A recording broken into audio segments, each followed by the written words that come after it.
Al segle XVIII, la posició estratègica de Menorca va fer que les grans potències europees, Espanya, França i Gran Bretanya, es disputassin els dominis de l'illa. El port de Maó va esdevenir un enclavament comercial i militar de primer ordre, tot reforçant les seves defenses en el castell de Sant Felip o amb la construcció del Fort Marlborough. La Guerra de Successió va tenir un final inesperat per l'illa de Menorca, ja que el Tractat d'Utrecht, el 1713, va fer que Menorca passés a mans de la sobirania britànica. Un dels personatges més destacats de les dominacions britàniques va ser el governador Richard Kane, el qual va implementar importants reformes a l'illa.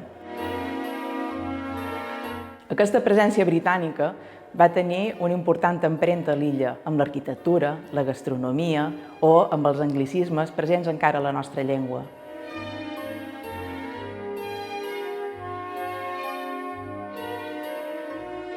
Les classes socials estaven ben establertes: la noblesa, el clergat, una feble classe mitjana i la pagesia, artesans i pescadors.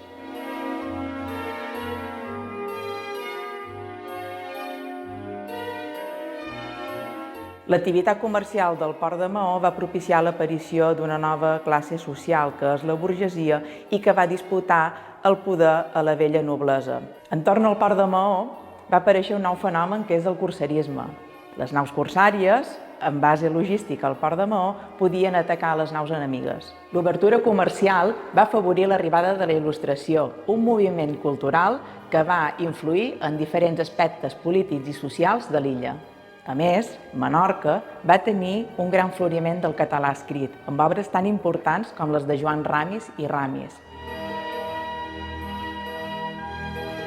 En el camp artístic, un dels màxims representants és en Pasqual Calbó per la qualitat de la seva obra. A finals del segle XVIII, una mala situació econòmica, amb males collites, va provocar grans emigracions menorquines cap a Sant Agustí de la Florida.